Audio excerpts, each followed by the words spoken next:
Buenas noches. La presentación de hoy tiene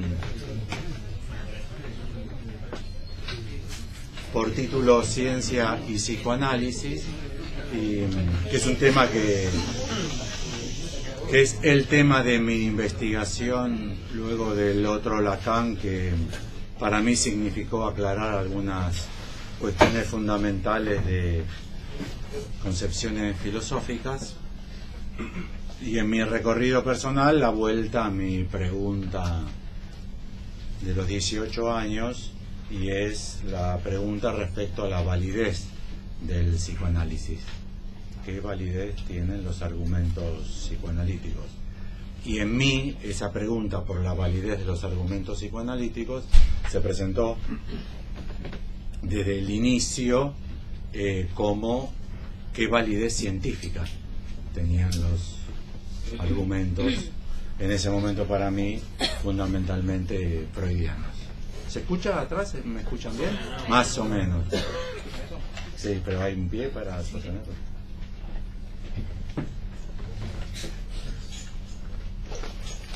Siempre hay algo, ¿eh? Juli saca del bolso algo, te inventa. Médico. Sí, saca todo.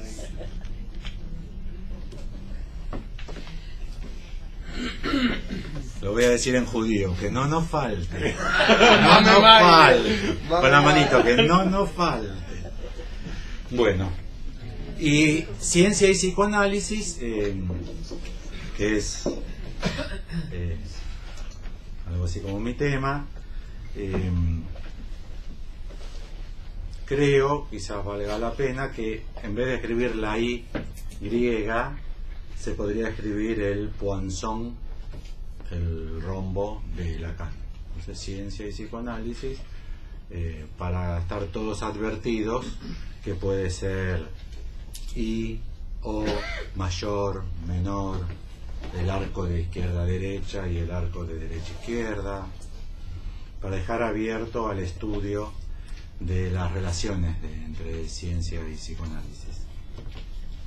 Para comenzar ya, según mi diagnóstico del estado del problema, una cita de Albert Einstein.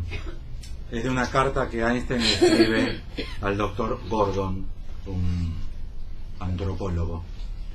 Solamente la encontré en el libro muy bueno de Walter Isaacson, Einstein, su vida y su universo, que es uno de los más completos.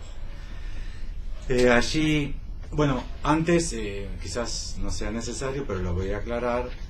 Einstein es reconocido y famoso por ser quizá el científico más intuitivo de la historia de la ciencia. Entonces me pareció oportuno presentarles lo que Einstein plantea sobre la intuición. ¿Cómo entiende él la intuición? Dice así: una nueva idea llega de repente y de forma intuitiva.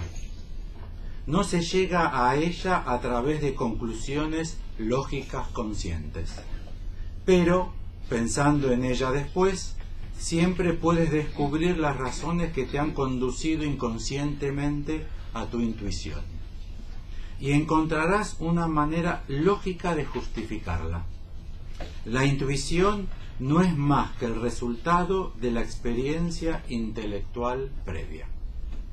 Entonces, carta al doctor H.L. Gordon en Einstein, su vida y su universo. Bueno, el argumento.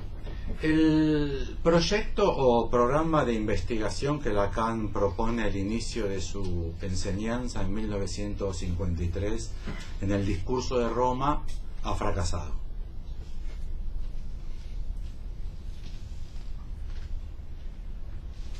Que es el proyecto de matematizar al psicoanálisis. Obviamente habría que darle su tiempo a cada uno de los términos, pero bueno, para esta reunión así. Digo, matematizar se puede escribir entre comillas. Si ustedes toman nota de lo que yo digo, lo pueden poner entre comillas, porque habría que establecer qué quiere decir matematizar. e incluso qué quiere decir en el sentido de Lacan y qué podría querer decir fuera del sentido de Lacan, matematizar. Como fuese, el programa de investigación propuesto por Lacan en 1953 de matematizar el psicoanálisis ha fracasado. Y creo que se puede afirmar que ha fracasado al menos por 3 motivos. El primero es que no existe una masa crítica de investigadores y practicantes que lo sostengan. Solo casos aislados y muy pocos lo hacen.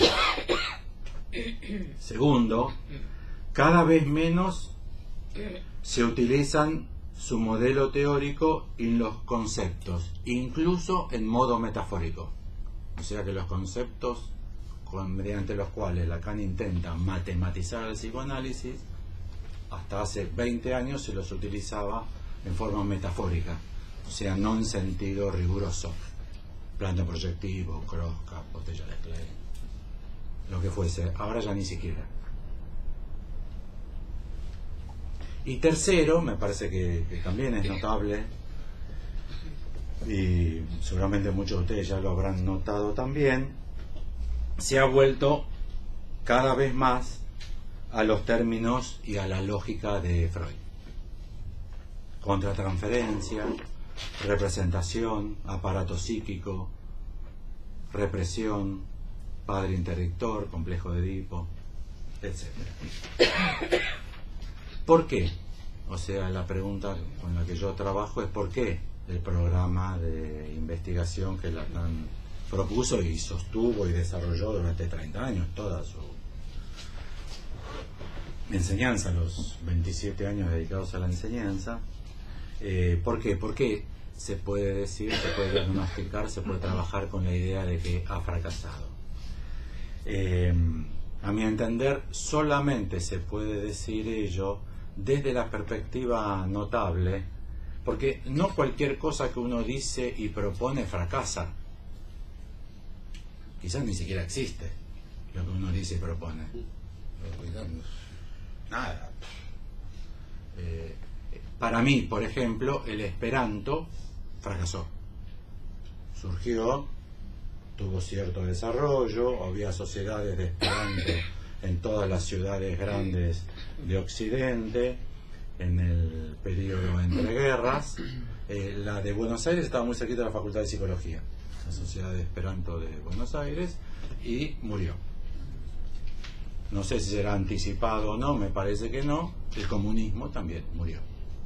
No el socialismo, o los movimientos progre, o lo que fuese, pero el comunismo como tal, eso no quiere decir que no haya 3 comunistas. 30 comunistas, 300 comunistas, 3.000 comunistas, 30.000 comunistas. De hecho, si uno investigase, quizás hay todavía 1.000 personas, 1.000 viejitos de 90 años que se juntan en los congresos de Esperanto. Podría ser. Lo que no quiere decir que no haya fracasado como proyecto. Como proyecto, fracasó. El de Lacan yo propongo que fracasó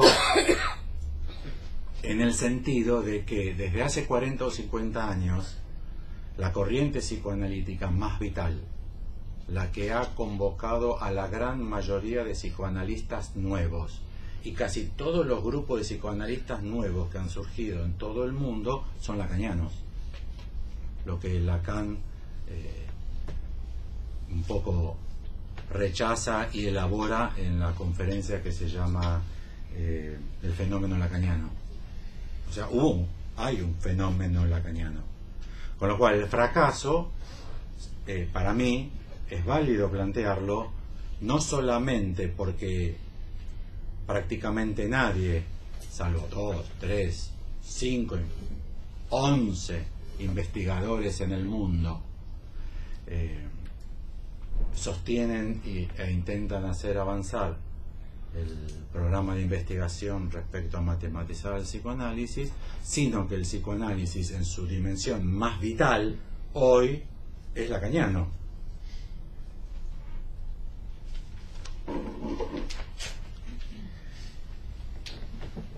Mi hipótesis actual, yo esto no lo tenía hasta hace poco tiempo, Mi hipótesis actual es que el programa desarrollado por Lacan, sostenido y profundizado durante 30 años para el psicoanálisis, ha fracasado porque para los psicoanalistas, desde la época de Lacan incluso, hay un consenso general respecto a que el psicoanálisis no es ciencia.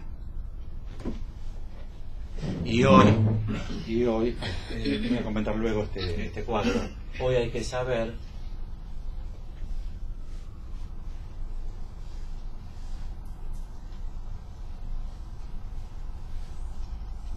que ciencia y matemática participan de una relación tal que no hay la una sin la otra. Desde Newton al menos, segurísimo, para acá, ustedes no pueden tener ciencia sin matemática. Con lo cual, si el psicoanálisis no es ciencia, no avanzará jamás un programa de matematizar el psicoanálisis, porque para matematizar hay que... ¿Entienden, no? Si ustedes tachan uno de estos dos, tachan los dos. Hoy es inexorable. Una característica esencial de la ciencia moderna es que es matemática. No hay ciencia moderna si no es matemática.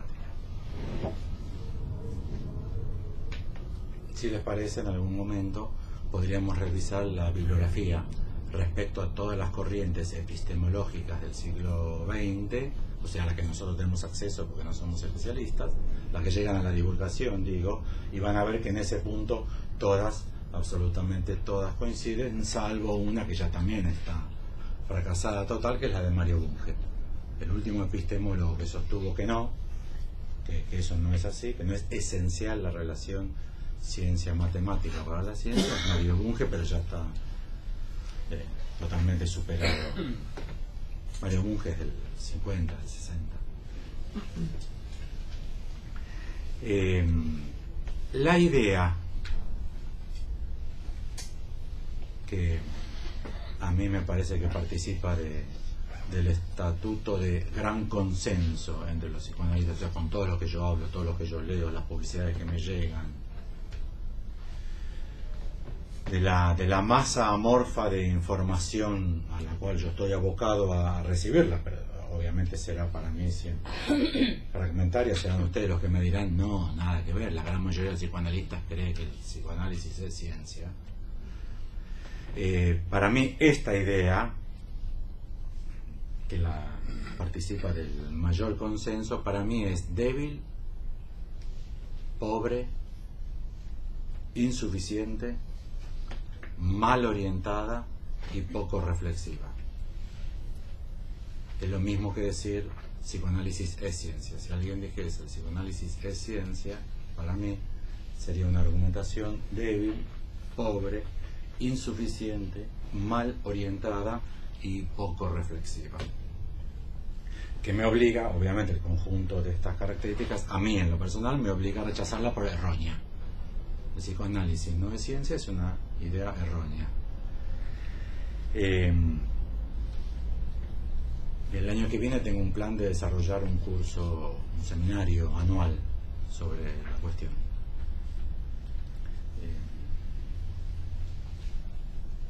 Esto sería como un avance, dado que quedó el lugar libre.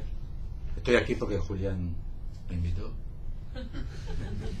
¿Es así, Julián? ¿Es así o no? Alfredo, Bruno no puede, no quieres tomar la voz, o sea, estoy aquí frente a ustedes porque Julián me invitó. Gracias, Julián. Era Bruno que dejó el lugar. Y Bruno que dejó el lugar vacío. Así que decidí presentar algo así como un avance de esta investigación por un costado que me pareció, a mí me tuvo para un lado para el otro todos estos meses del 16, que es el siguiente. Es notable el gran consenso entre los psicoanalistas. Yo estudio las paradojas, yo soy psicoanalista con mis pacientes también. ¿Cómo puede ser que usted siga con su marido que la caga trompada sin parar hace 15 años? ¿Esa es la clínica o no? No trabajamos en eso, la contradicción lógica.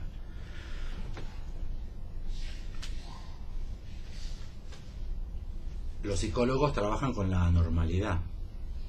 Nosotros no tenemos normalidad sobre la cual sostenernos. Muchos psicoanalistas lacanianos utilizan la estructura de Lacan como si fuese la normalidad y trabajan en función de eso. Cada vez que voy a hacerlo me angustio, y bueno, lo que pasa es que el acto del deseo angustia. Eso es psicología psicoanalítica lacaniana, o sea, aprovechar la estructura como si fuese la normalidad. Mi impresión es que si algo dejó Lacan como lógica para trabajar en psicoanálisis es la lógica, o sea, trabajamos en la contradicción, con lo cual yo en estos problemas siempre me oriento mucho en la contradicción. Y la contradicción que encuentro respecto a el gran consenso entre los psicoanalistas que abandonan, a mi lectura, que abandonan a Lacan para retornar a Freud, yo lo veo muy consistentemente. Yo veo muchos lacanianos dando conferencias sobre transferencia, como transferencia y contratransferencia, cosa que no había visto en los últimos 30 años. Es notable. Es que la contradicción notable de estos psicoanalistas que a mi entender abandonan a Lacan para retornar a Freud, no en el sentido de Lacan, del retorno a Freud, sino volver a Freud, por la representación, a aparato psíquico, a complejo, o sea, abandonar metáfora paterna y volver a complejo de Edipo, abandonar sujeto barrado y volver a aparato psíquico, a la división entre saber y verdad, entre pulsión y representación, o sea, volver a Freud. Es que para Freud, y en esto se jugó la vida, para Freud el psicoanálisis es una ciencia nueva. De hecho, a partir de ahí, yo leo en general todos los libros famosos de crítica al psicoanálisis, para ver, fundamentalmente porque son famosos. Intento leer ahí algo del estado de situación de la consideración social sobre el psicoanálisis, a ver cómo andamos, ¿no? El libro negro del psicoanálisis, ese tipo de producciones. Ahora les pasé la información, ¿no?, sobre uno que ataca, un español que ataca el uso de las matemáticas en el psicoanálisis. ¿No lo pasé por mail a la lista? Sí. Sí, lo pasé.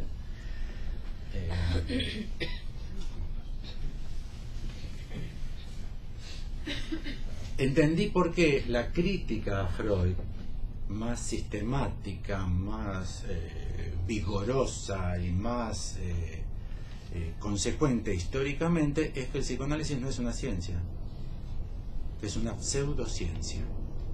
Si quieren sobre eso, pongan Bunge, Mario Bunge y psicoanálisis, y tendrán ahí un condensado bastante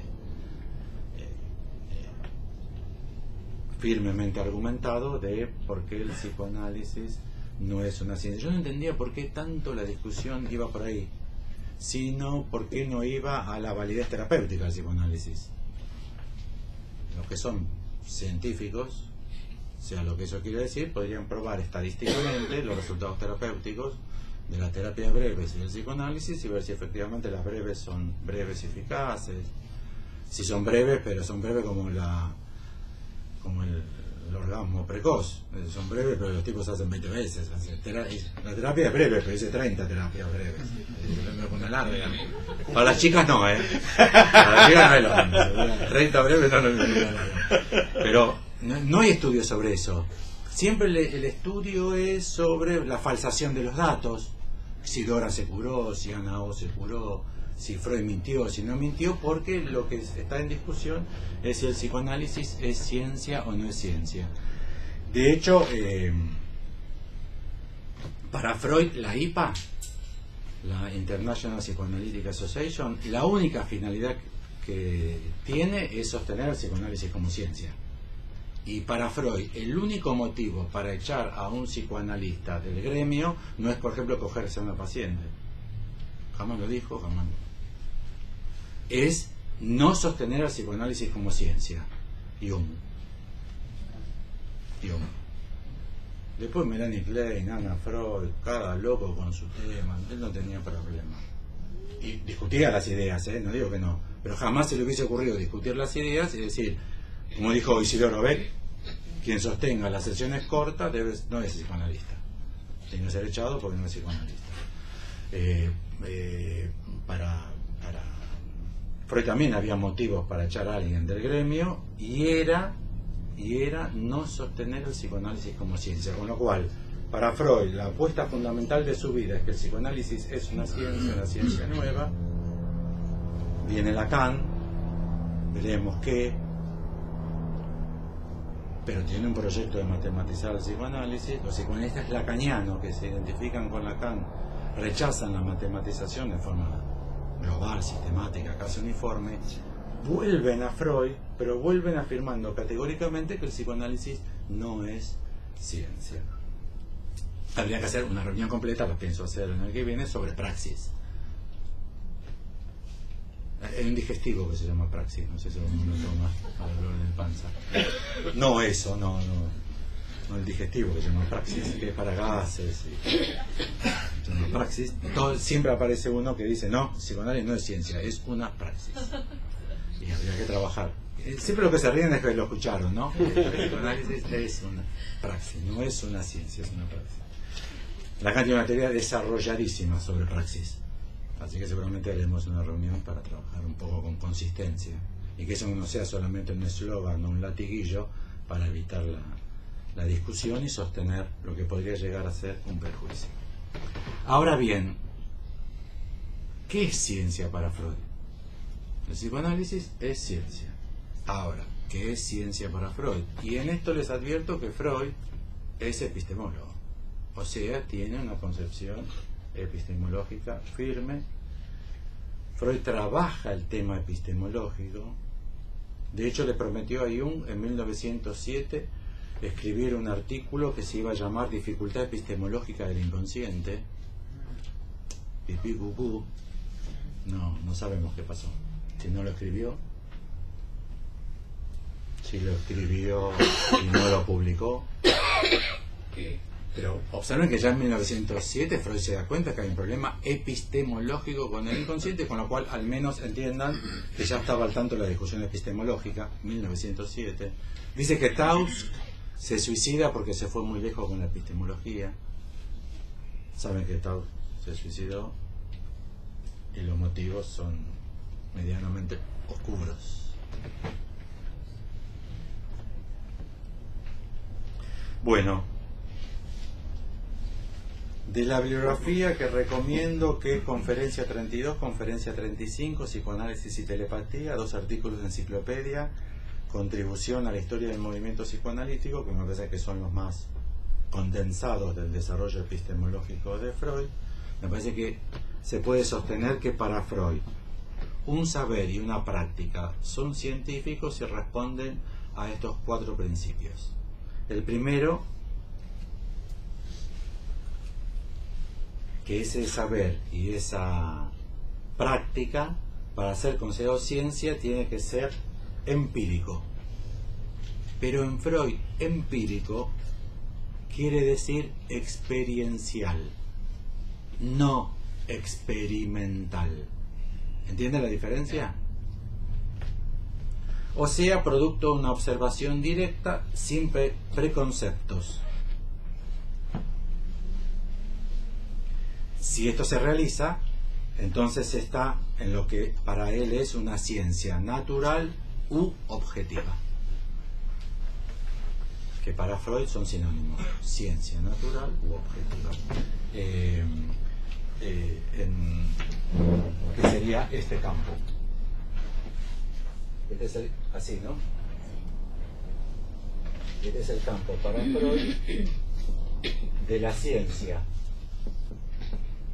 Que eso, ciencia entre comillas, quiere decir natural y objetiva. Por eso las líneas rojas en Freud indican vecindad.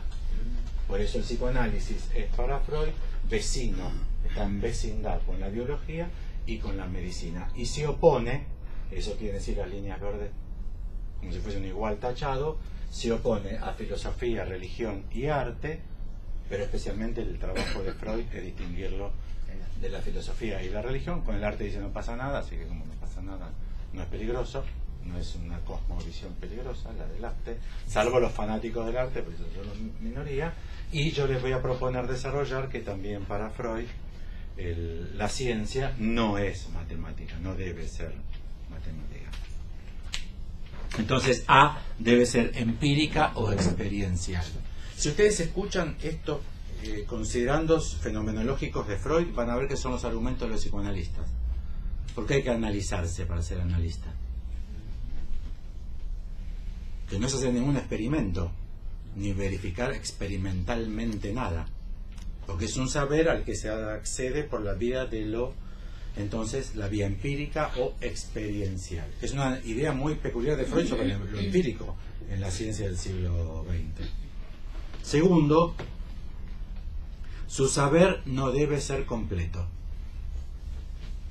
Un saber es científico si no es completo, pero no es completo por definición, no por falla, no por incompletud. O sea, ¿qué quiere decir para Freud que su saber no debe ser completo? Que no debe de cesar de avanzar hacia adelante. Lo que es increíble que eso sea sostenido por los psicoanalistas en el retorno a Freud. Porque para Freud, ciencia es justamente lo que no puede retornar, tiene que avanzar incesantemente. En la obra de Freud se verifica. Permanentemente, primera teoría de la angustia, segunda teoría de la angustia, tercera teoría de la angustia, primera dupla de oposición pulsional, segunda dupla de oposición pulsional. No sé qué sensación tienen ustedes, pero si hubiese vivido 10 o 20 años más, habría una tercera. O sea, no es un tipo que llegó, como Miller dice que Lacan llegó. Tampoco yo creo que Lacan haya llegado. Me parece insólito suponer que ese tipo, Ancó, el tipo de Ancó, ¿no? Todavía acá, no lo puedo creer, ese haya llegado a la Meca.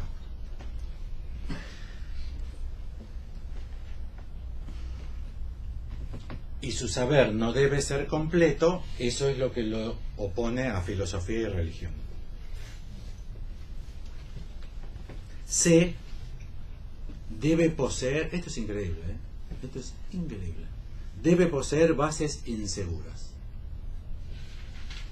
Lo que los psicoanalistas aman de las fórmulas de la pulsión, cuando Freud dice que la pulsión es una hipótesis provisoria, ¿sí? ¿Se acuerdan o no? Bueno, vayan con psicoanalistas, vayan a reuniones con psicoanalistas y van a decir, no, pero pará, que Freud dijo.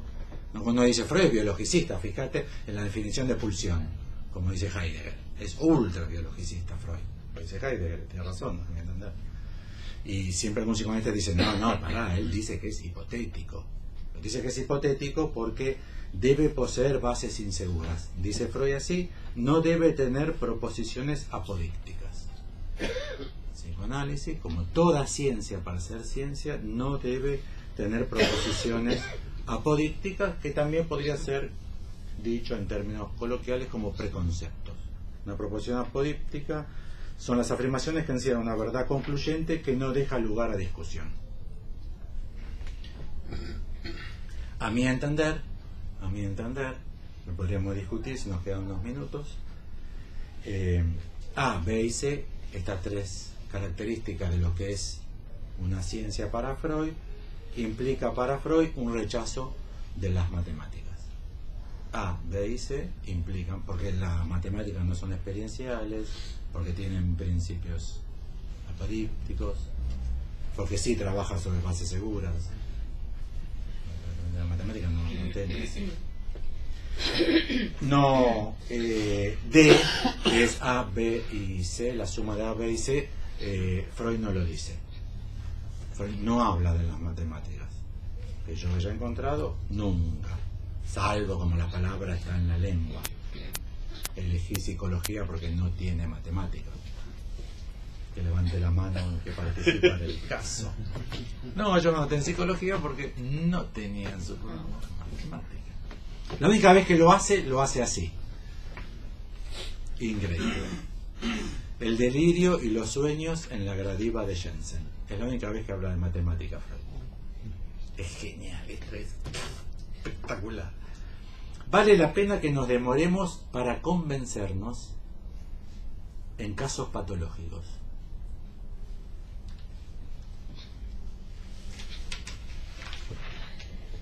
Lo A, empírico o experiencial. Vieron que los psicoanalistas dicen que hay que analizarse si uno hace la experiencia del inconsciente y se convence del inconsciente. ¿Vieron que es el argumento de los psicoanalistas? Vale la pena que nos demoremos para convencernos, en casos patológicos, de cuán sensible se vuelve, en el estado de la represión, la vida anímica de una persona para la aproximación de lo reprimido, y cuán leves e íntimas semejanzas le bastan a lo reprimido para producir efectos a espaldas y a través de lo represor. ¿Entendieron, no? Es lógica freudiana elemental. Tuve ocasión de ocuparme de un joven, casi un muchacho todavía, que, tras la primera indeseada noticia que recibió de los procesos sexuales, emprendió la huida frente a todas las concupiscencias que en él afloraban, valiéndose para ello de diversos instrumentos represivos. 2 puntos. Acrecentó su celo por aprender, exageró el apego infantil a la madre y adoptó en el conjunto un ser infantil. No expondré cómo en la relación con la madre justamente volvió a abrirse paso la sexualidad reprimida. Me limitaré a describir el suceso más raro y extraño del abatimiento de uno de sus bastiones por obra de una ocasión que apenas creeríamos suficiente. Este escribía bien, ¿eh? Este escribía bien, el gacho, ¿eh? No ganó un premio de literatura, ¿eh? El premio Goethe que ganó es por ciencia, no por literatura. Pero todo el mundo dice, sí, ganó un premio de literatura. No, ganó el premio Goethe. El premio Goethe por ciencia lo ganó. Sigue así la cita. Para distraer de lo sexual, son las matemáticas las que gozan de mayor fama. Yo le preguntaría, perdón, doctor Sigmund, ¿de dónde sacó usted que para distraer de lo sexual las matemáticas lo que gustan la fama? ¿De esa fama? ¿Qué mierda? ¿Dónde está esa fama? ¿Sí? Para mí es un preconcepto de Freud. No hay nada más pajero que... Para distraer de lo sexual son las matemáticas las que gozan de mayor fama. Ya Jean-Jacques Rousseau tuvo que oír el consejo de una dama insatisfecha con él. Lascia le donne, estudia la matemática. Esto es oro en polvo. Así nuestro fugitivo se lanzó con particular celo sobre la aritmética y la geometría enseñadas en la escuela, hasta que un día su capacidad de comprensión quedó paralizada de pronto ante unas inocentes tareas. Para mí es un familiar de Freud, para mí no es un paciente. ¿Qué quieren que les diga? Fue posible establecer todavía el texto de 2 de ellas.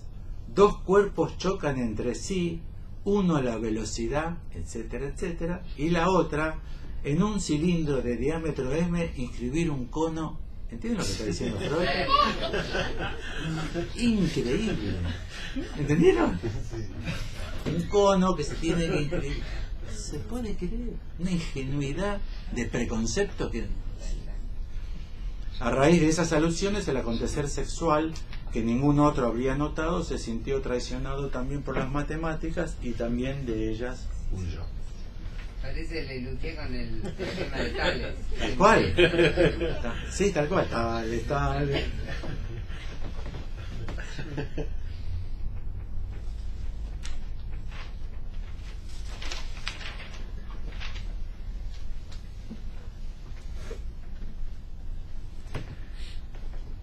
Entonces está la epistemología de Freud, y bueno, estará a cargo nuestro plantearnos algunas discusiones sobre epistemología, si Freud tiene esos considerandos sobre la epistemología que le corresponde al psicoanálisis. En toda la enseñanza de Lacan proliferan argumentos epistemológicos de una complejidad que por eso he decidido un curso anual, porque no me imagino poder presentar la cantidad de articulaciones, ciencia, psicoanálisis que plantea Lacan, que son de una riqueza muy interesante. Pero hay otra cuestión todavía muy significativa de la relación ciencia-psicoanálisis, que es la postura de Freud respecto al que el psicoanálisis es ciencia, que es su apuesta más fuerte. Mi impresión es que la apuesta más fuerte de Freud no es que descubrió que el inconsciente existe, sino que el psicoanálisis es ciencia, que inventó una nueva ciencia, Freud. Que es increíble inventar una nueva ciencia. Einstein no inventó una nueva ciencia. Saussure no inventó una nueva ciencia. Inventaron nuevas ciencias. Pienso que la ciencia cambia a partir de ellos, pero no, Freud se propone haber inventado una ciencia nueva. Que es la apuesta más fuerte y que la sostuvo entonces en un positivismo ingenuo y en esta diferencia, que el psicoanálisis debe distinguirse todo el tiempo de filosofía y religión y debe distinguirse todo el tiempo de matemática. Los lacanianos tienen textos explícitos y textos implícitos como todos. Habrán visto cuántas veces los lacanianos dicen, no, pero el psicoanálisis, eso es filosofía, el psicoanálisis no es filosofía. Escucharon, ¿no? Entre los psicoanalistas son los psicoanalistas en un hospital, un ateneo, el psicoanálisis no es filosofía. Y lo que es tácito, por eso lo escribí entre paréntesis, es que el psicoanálisis no es matemática, y es muy evidente porque no. El rechazo de los psicoanalistas lacanianos a la matemática de Lacan es soberbia, es impresionante.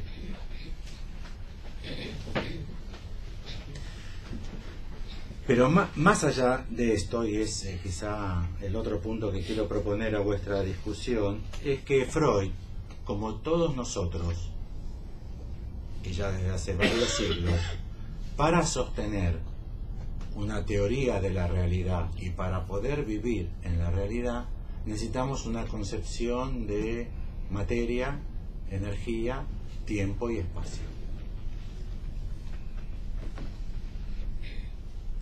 Y que todos nosotros tomamos de la ciencia lo que es materia, energía, ciencia y espacio. Por eso es muy sensible que entiende cada uno de nosotros que es ciencia.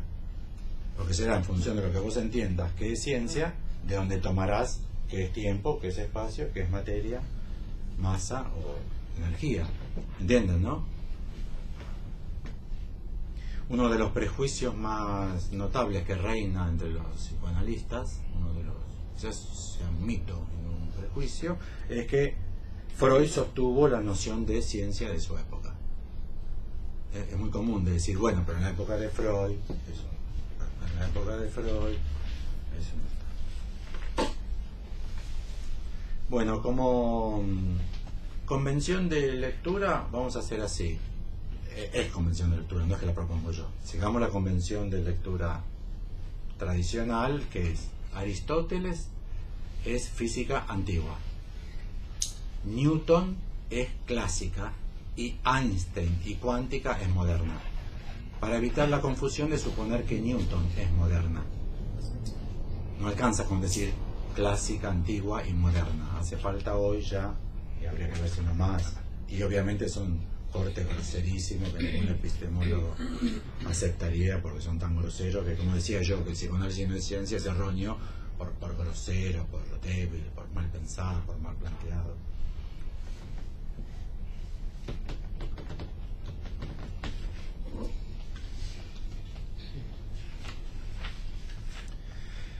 Bueno,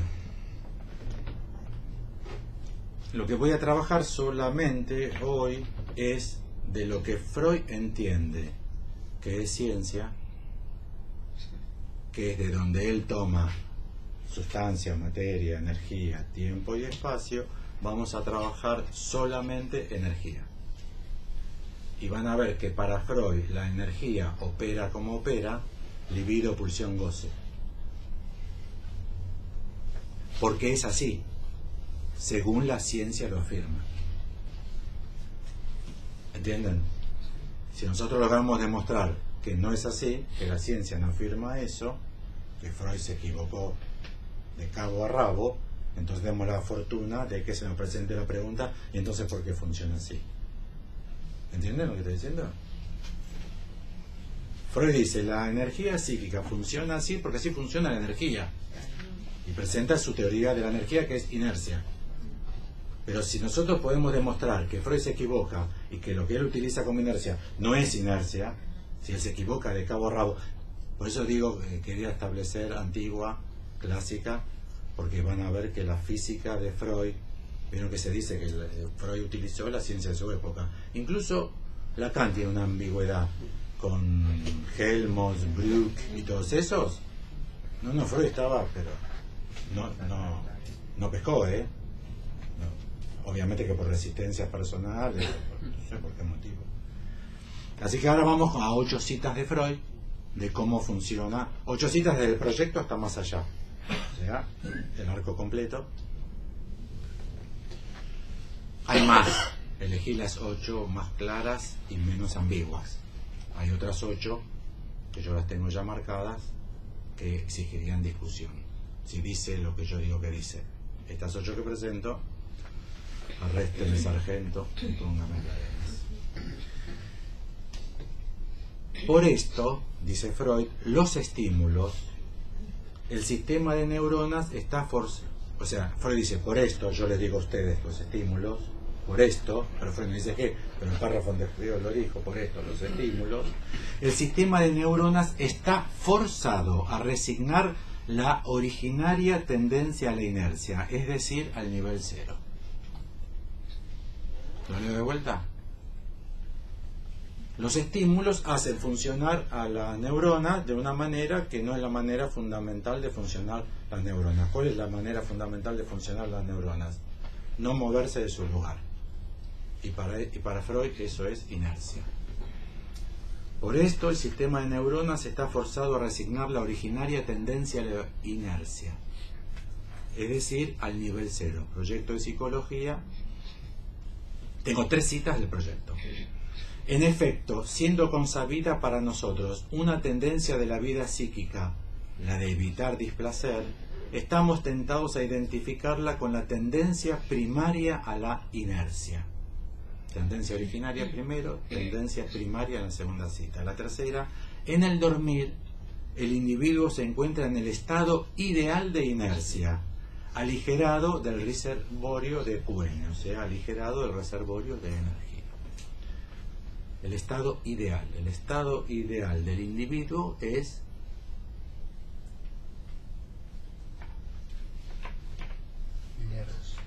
el reposo. un reposo.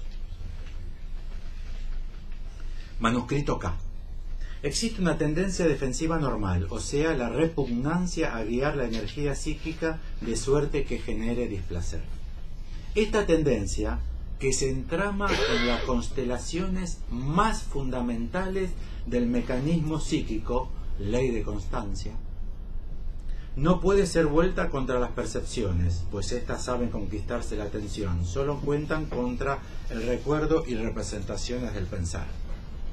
Por eso para Freud hay que desconfiar del pensar. ¿Lo leo de vuelta? Sí. Es difícil, pues son citas y te arrancan del estado de dormevela. Cita 5. Existe una tendencia defensiva normal, o sea, la repugnancia a guiar la energía psíquica de suerte que genere displacer. Todo esto es falso, absolutamente falso, falso de toda falsedad absoluta. Cualquiera de nuestras vidas, en cualquier minuto lo demuestra.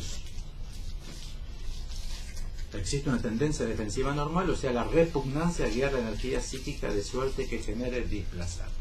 Ninguna vida humana en un solo día podría no contradecir esto. ¿Por qué hiciste eso? ¿Por qué te fumaste un pucho? ¿Por qué todo? ¿Por qué todo? Esta tendencia, que se entrama con las constelaciones más fundamentales del mecanismo psíquico, entre paréntesis escribe Freud, ¿cuál es la constelación más fundamental del mecanismo psíquico? La ley de constancia. No puede ser vuelta contra las percepciones. O sea, las percepciones te despiertan siempre, pues éstas saben conquistarse la atención. Un ruido fuerte, vos harás. Falso también. Falso también. Pregúntenle a todas las mujeres que tuvieron hijos, que lloraban a la noche, el estado de sus maridos esas noches.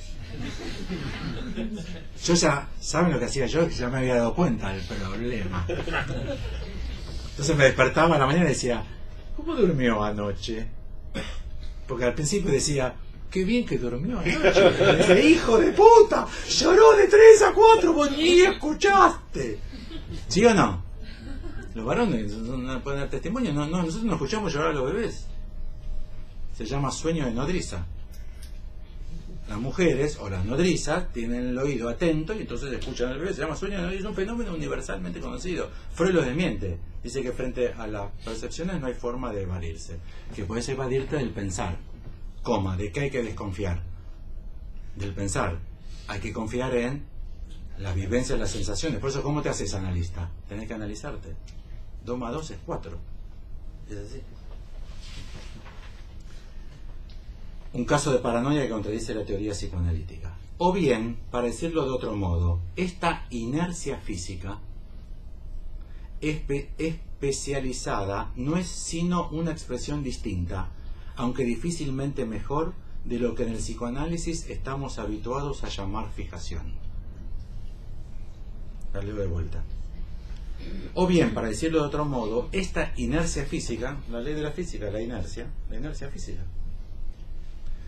especializada no es sino una expresión distinta, aunque difícilmente mejor, no es mejor, de lo que en el psicoanálisis estamos habituados a llamar fijación. ¿Entendieron? Le está sobrando a los físicos. ¿Entendieron? ¿Lo leo de vuelta? O bien, para decirlo de... Esto es amor ortu, que se hacen ballesteros. O bien, para decirlo de otro modo, esta inercia física puesta entre comillas, especializada, no es sino una expresión distinta, aunque difícilmente mejor, no es mejor, de lo que en el psicoanálisis estamos habituados a llamar fijación. Nosotros tenemos re clara que es la inercia física, es la fijación libidinal, la fijación pulsional. Conferencia 28, la terapia analítica. Los poderes contra los cuales se libró la batalla en el curso de este trabajo terapéutico son, por un lado, la repugnancia del yo hacia ciertas orientaciones de la libido. Repugnancia que se exteriorizó como inclinación a reprimir. Y por el otro, la pertinacia o viscosidad de la libido, que no quiere abandonar los objetos que una vez invistió. Más allá del principio del placer. Ven la comunión de ideas, ¿no? ¿Por qué no quiere abandonar lo que una vez ocupó? ¿Por qué la libido no quiere abandonar lo que una vez ocupó? Porque hay una inercia que es la fijación. Eso la llaman inercia física. En física nosotros la llamamos fijación. También la llamamos viscosidad, principio de constancia. Más allá del principio del placer. Faltan 2. Estas 2 últimas son de más allá del principio del placer. Los hechos que nos movieron a creer que el principio de placer rige la vida anímica encuentran su expresión también en la hipótesis de que el aparato anímico se afana por mantener lo más posible, o al menos constante, la cantidad de excitación presente en él. El principio de placer se deriva del principio de constancia. En realidad, el principio de constancia se discernió a partir de los hechos que nos impusieron la hipótesis del principio del placer. Ven que el psicoanálisis es experiencial, es por los hechos que nosotros lo sacamos. Lo van a encontrar siempre esto, y no admite que hay ideas previas. Por eso niega Nietzsche, niega Schopenhauer. Pero lo niega no por soberbia, sino para demostrar que el psicoanálisis es ciencia, y que es ciencia tiene que ser experiencial. Una idea muy rara de ciencia, porque no es el experimento, ni que hablar del experimento mental, que es a donde vamos a ir.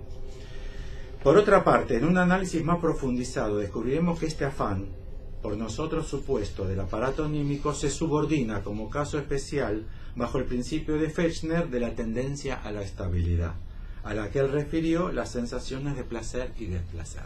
Entonces hay una tendencia que será placentera, que es quedarse en tu lugar, y una tendencia displacentera a ser movido. El ejemplo de Freud es el arco reflejo. La medita está quietita así, tranquila, placentera, armoniosa, viene un estímulo, retiramos. Freud trabaja con el modelo del arco reflejo. Fechner. La cultura del dolor, Morton Davis, el libro que yo les recomiendo, empieza criticando a Freud justamente por ese modelo del dolor. O sea, que dice que no es lo típico del dolor. El dolor puntual no es lo típico del dolor. Lo típico del dolor en nuestra sociedad es dolor crónico. Dice que no puede escapar. Con lo cual hay que tomar como modelo el dolor puntual, el del arco reflejo. Perdón, ¿quería decir algo de Fechner? Fechner, principio de placer, principio de placer, saca todo de Fechner. Sí. Y que de hecho Fechner participa con Wundt, no sé si es discípulo de Wundt o Wundt es discípulo de Fechner de la psicología experimental. Sí. Y del modelo de arco reflejo, digamos. El 90% de los argumentos son de Fechner. Sí, sí, Freud lo cita, no tiene problema. Sí. La última, una pulsión sería entonces un esfuerzo. Esta la tienen de memoria. Inherente al órgano, ya podrían ir poniendo las manitos y todos mirando para Jerusalén. Una pulsión sería, o para la Meca, estamos todos en paz. Una pulsión sería entonces un esfuerzo inherente al orgánico vivo, de reproducción de un estado anterior que lo vivo debió resignar bajo el influjo de fuerzas perturbadoras externas. Esto es increíble, porque si los organismos vivos viven, ¿a causa de qué viven? De la energía provista por el sol. No hay ningún organismo vivo que pueda vivir si no es a causa directa o indirecta, ¿entienden? Si no es con la energía solar, no hay organismos vivos. Si es unos peces que están a 8.000 metros bajo el nivel del mar, no llega ni un puto rayo, es porque se comen alguno que sí recibe rayos solares. O sea, si hay organismos vivos, es porque reciben estímulos externos. O sea, esto es imaginario, es una batata científica tremenda, pero tremenda. Una pulsión sería entonces un esfuerzo inherente al orgánico vivo de reproducción de un estado anterior que lo vivo debió resignar bajo el influjo de fuerzas perturbadoras externas. Sería una suerte de elasticidad orgánica o, si se quiere, la exteriorización de la inercia en la vida orgánica. O sea, para Freud lo que caracteriza a la sustancia viva tal como opera en nuestra experiencia es que sus fuerzas fundamentales son fuerzas que tienden a el retorno al estado anterior. Bueno,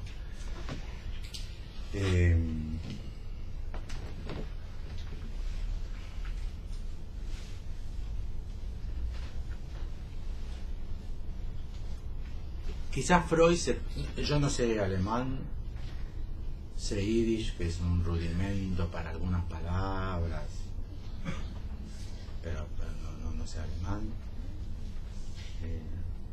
Incluso el yiddish es más antiguo que el alemán. O sea, los filólogos alemanes hoy llaman a viejos judíos que sepan hablar muy bien yiddish, porque algunas de las raíces más antiguas, por el corrimiento de los pueblos, como se fueron. Así que no sé cómo se dice inercia en alemán. Y no sé si tiene, como en nuestra lengua, relación con el inerte. Porque me parece que Freud, si Freud fuese de Villa Crespo, judío, pero de Villa Crespo, yo le diría, te tragaste el inerte, hermano. Confundiste inercia con inerte. In ars, privado de obra, de trabajo. Inerte quiere decir in, prefijo privativo, arte o trabajo. Pero la inercia, el principio de inercia, deben saber, quizás se tragaron las pastillas de Freud, porque toman del mismo remedio. Muchas veces se utiliza como Freud inercia. Eso no es inercia. Inercia es todo cuerpo o sistema sobre el que no actúa ninguna fuerza externa, no puede modificar su estado de equilibrio, de reposo o de movimiento rectilíneo uniforme. Eso es. Y de hecho, la posta está en la segunda parte, no en la primera. No, evidentemente la puta que la parió no se mueve. flaco no se mueve. Estoy hace 11 días mirando el marcador y no, si no lo toca nadie no se mueve. Eso no me parece que produzca nada. Pero tampoco explica por qué la órbita de los planetas o la órbita de la Luna alrededor de la Tierra.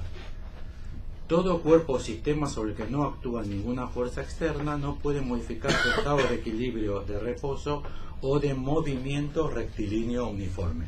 Como siempre Einstein lo dice de una manera.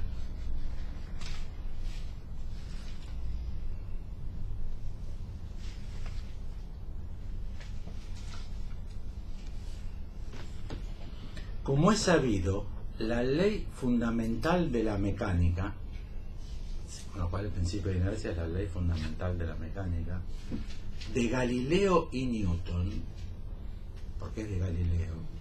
Vamos a trabajar con Levinas y esto, nos vamos a acabar, seguramente se irá el lugar, porque el más famoso de los experimentos mentales es Galileo. Conocida por ley de inercia, dice: un cuerpo suficientemente alejado de otros cuerpos persiste en su estado de reposo o de movimiento rectilíneo uniforme. ¿Entendieron? No, acá dice fuerzas y él dice distancia de objeto, porque para él hay una equivalencia entre masa y energía. Un cuerpo suficientemente alejado de otros cuerpos persiste en su estado de reposo o de movimiento. Entiendan rectilíneo uniforme, ¿no? Porque para cambiar la línea recta tenía que haber una fuerza, y para acelerarse o frenarse también debería haber una fuerza actuante o un objeto de masa suficientemente cerca. Si estaba quieto, se queda quieto. Sí. Si tenía una velocidad, sigue con la misma velocidad siempre. Sí. Si no hay... En línea recta, porque tampoco nada lo desvía. Es por eso que Lacan dice que los planetas no giran en torno a la Tierra, sino que caen. Uno cuando lee dice: ¡ja! Otra que no entendí. Vamos a seguir leyendo. ¡Ja! Otra que no entendí. Mira, en estos 15 minutos van 9.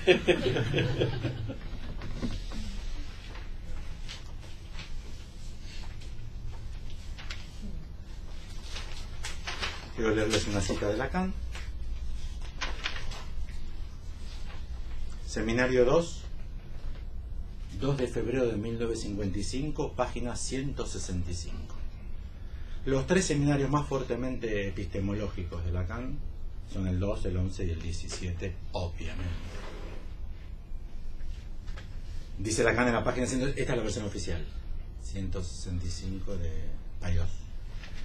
Freud retoma todo esto al comienzo de su construcción.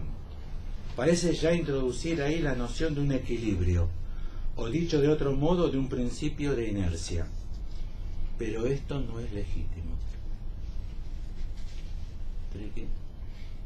1-0, pierde Argentina también en esto. Freud retoma todo esto al comienzo de su construcción. Parece ya introducir ahí la noción de un equilibrio, lo leímos, en el proyecto está, lo acabamos de leer. Dicho de otro modo, de un principio de inercia, pero esto no es legítimo. Ahora bien, entonces, Freud no toma el principio de inercia, no es el principio de inercia. Jamás trabajó la parte más abstracta y más interesante y la más significativa para la ciencia, que es la segunda parte. Un objeto en movimiento no se detendría, que surge de un experimento mental de Galileo. Si vos tirás una pelota sobre madera, gira con una fuerza, intentando que sea parecida, gira 10 metros. En la cancha de bochas, si la arena está bien apisonada, 10 metros. Si la arena está muy floja, si no pasó, ¿vieron la rueda esa que fue en una plaza donde están los viejos jugando las bochas? Si no está el cilindro ese, la pisadora esa tremenda, que hace que la arena, ¿qué pasa con la bocha? Se frena. Y entonces, ¿cuál es el experimento mental? Si no hubiese ninguna fricción que frene, no frenaría Galileo. No hay ningún experimento de eso. Es un experimento mental. Si imaginamos las condiciones en las cuales nada frenaría, no se frenaría. ¿Qué de la experiencia de Galileo justificaba eso? Nada. Debe ser modificada la realidad a partir de este experimento mental. Entonces la realidad no es como suponemos que es, ¿Entienden cómo funciona? Al revés. Pero ¿y entonces? ¿De dónde viene esto? Les recomiendo Asin y Asin, deben ser hermanos o padre e hijo, A-C-I-N, Asin y Asin, dos autores, Persiguiendo a Einstein.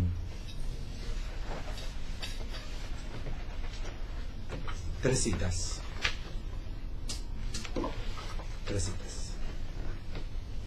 En los restantes casos, la mecánica aristotélica descansaba sobre un principio fundamental. 2 puntos. Para mantener un cuerpo en movimiento hay que aplicarle una fuerza constante, en ausencia del cual el cuerpo se detiene. En resumidas cuentas, el estado natural de todo cuerpo es el reposo, mientras que el movimiento representa siempre una modificación para la que debe identificarse una causa. O sea, Freud es aristotélico a full, pero a full,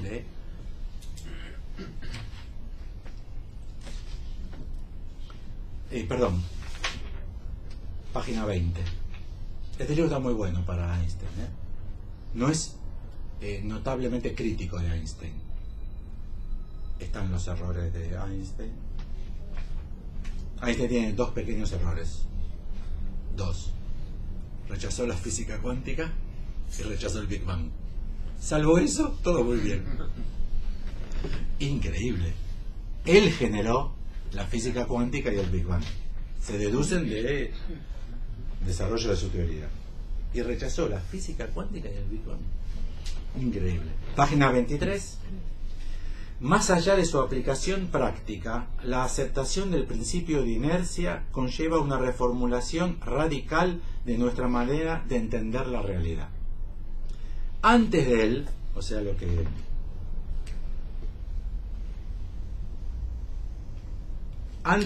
principio de inercia, que Freud cita pero que nunca entendió, o rechazó, o lo sustituyó por esto, increíble. Antes de él existía una asimetría entre movimiento y reposo. El primero debía ser explicado, el segundo no. Freud, a la letra, Freud a la letra. Por lo menos de las 8 citas que traje, les digo, tengo más. O por decirlo de otra manera, a un cuerpo en reposo no le pasaba nada, que es el ideal de Freud. Para Freud, cuando uno duerme está en un estado ideal, porque no le pasa nada. Solo pasaba cuando los cuerpos se movían. Ahora las cosas cambian. Con el principio de inercia, tanto el reposo como el movimiento pasan a ser naturales por igual. Se convierten ambos en estados que no requieren ninguna explicación, en los que no pasa nada. Son equivalentes desde el punto de vista físico. La tercera, página 24. El que ambos estados sean equivalentes significa que son intercambiables, indistinguibles. No es posible establecer ningún mecanismo que nos permita determinar de forma absoluta si algo está quieto o se mueve. Aquí reside la esencia de lo que se conoce como el principio de relatividad de Galileo. El que ambos estados sean equivalentes, que es lo que afirmamos antes, significa que son intercambiables, indistinguibles. No es posible establecer ningún mecanismo que nos permita determinar de forma absoluta si algo está quieto o se mueve, y cuánto se mueve, su velocidad. Aquí reside la esencia de lo que se conoce como el principio de relatividad de Galileo. Con lo cual, toda la argumentación de base del psicoanálisis está hecha sobre una física mítica, imaginaria, absolutamente imaginaria. Quizás no así la biología o la botánica de Aristóteles, pero sí la física, que es la física aristotélica, que es la física antigua. Con lo cual, para nosotros, queda por plantear la pregunta, pero si la cosa insiste, ¿por qué insiste? Si la cosa retorna, ¿por qué retorna? Si hay una repetición, ¿por qué repite? Porque los argumentos que dio Freud, como Freud dice, esto lo tomo de la ciencia, es el principio de inercia, y eso no es el principio de inercia, es el lugar natural. Si buscan en Google lugar Aristóteles, entre comillas, lugar natural, ¿por qué el fuego sube para Aristóteles y la piedra cae? Porque buscan su lugar natural. El lugar del fuego, del humo, es para arriba porque es liviano, y el lugar natural de la piedra es hacia abajo. Se llama el lugar natural. Otro que trabaja muy bien el principio de inercia es Coiré, en estudios galileanos. También. Todo esto en Lacan surge de Coiré. Todo esto no, porque no dije nada de Lacan. Todo lo que dice Lacan dice que surge de Coiré, y sí, estudios galileanos es el fundamental, y del mundo cerrado al universo infinito también es con esos dos que son legibles, que no requieren conocimientos matemáticos, que si no entendiste de primera es porque estás cansado, lo lees mañana a la mañana y no entendés, o sea.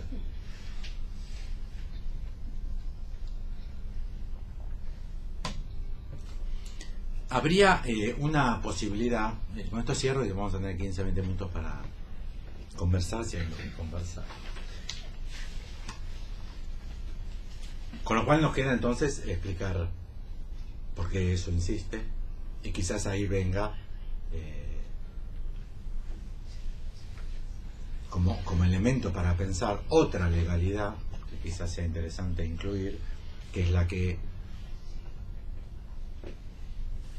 Benveniste llama instituciones, y que Lacan llama una única vez, de una manera a mi entender muy interesante, porque nos da la pista con ciencia, que es estructuras elementales de la sociedad y la cultura. O sea, las estructuras elementales del parentesco, Lacan dice estructuras elementales de la sociedad y de la cultura, que para mí son las instituciones de Benveniste. Para mí Lacan no leyó el vocabulario de las instituciones de Benveniste. De hecho, el vocabulario de las instituciones del indoeuropeo de Benveniste es la más acabada explicación del nombre del padre de Jacques Lacan. En el capítulo sobre paternidad es espectacular, está ese libro, se consigue. Bueno, y para terminar, yo ya soy... ¿Vieron que compitió una gimnasta de 41? ¿Sobre la barra? Vamos los viejos. Este fue las Olimpiadas de los viejos. Phelps tiene 31 años. El nadador yankee, el que se ganó ya al menos 21 medallas. Tiene más medallas de oro él que 154 países. Buscaron los 154 países que menos medallas tienen. Sumados todos, no tiene como él. Tiene 31, es el nadador que gana medalla de oro más viejo. Este es el... Bueno, todavía, entre eso y el Viagra, vamos, Ginóbili me parece que dijeron que tenía 39. Sí. Ginóbili tiene 39. Toda la generación dorada también son muy... estas son las Olimpiadas de los viejos. Así que los viejos... Yo traigo los argumentos que después de 20, 30 años de discutir esto con psicoanalistas he acumulado como problemas. Entonces ahora voy a trabajar solamente con ustedes 2 o 3 citas más para terminar sobre el que, bueno, Freud desconoció la obra de Einstein, Einstein desconoció la obra de Freud. Es algo que se dice. Freud utilizó la ciencia de su época, no sé por qué se dice. Algún salame la dijo y el resto de los salamines lo repiten. Pues no utilizó la ciencia de su época. De hecho, Helmholtz y Brooke y todos esos intentaron matematizar, lo que Freud nunca hizo. Rechazó justamente de ese principio la matematización. Después está, obviamente, la discusión metateórica. Vamos a leer la teoría de Freud y discutir sobre ella, y después podemos hacer metateoría. O sea, podemos decir que la enseñanza de Lacan estaba en Freud, sin que Freud lo sepa, lo diga. Eso son discusiones metateóricas válidas, son discusiones metateóricas válidas, pero vamos más tranqui, como si hiciésemos, entienden, historia de la filosofía. Eso es metafilosófico, comparar los sistemas filosóficos en una posición más elevada, con todos los problemas que esa lógica trae, ¿no? Lacan critica mucho la lógica del meta como si fuese absoluta y completa, o como si escapase de la circularidad. Lacan no rechaza el metalenguaje, lo rechaza como paso último y completo, porque siempre dice el metalenguaje hay que enseñarlo. Está el lenguaje objeto, el metalenguaje, y después hay que explicar el metalenguaje. Es cuando Lacan dice que se lee, abro paréntesis, ese barrado rombo a minúscula, cierro paréntesis. Lacan lo escribe y en el escrito le pone que se lee, ahí aparece de vuelta el lenguaje objeto. Con lo cual tenés lenguaje-objeto, metalenguaje, lenguaje-objeto, una circularidad. Con lo cual Lacan dice, no que no hay metalenguaje. No hay metalenguaje último, superador, absoluto, completo. Pero les quiero presentar una cita que más adelante trabajaré mucho más en detalle, sobre el conocimiento de Freud sobre el contenido de la física relativista. De hecho, estuve viendo páginas de periódicos y todos los grandes descubrimientos de Einstein y todas las polémicas que se abrieron en la década del 20, del 30, del 40, salieron en todas las páginas de los diarios como ahora. No se imaginen que en el New York Times no aparecía en primera página como ahora. Se descubrió 100 años después que lo que Einstein dijo de las ondas sucedía igual, así que es imposible que Freud no se enterase. O sea, eran noticias públicas como ahora. Es cierto que muchísima menos gente leía el diario.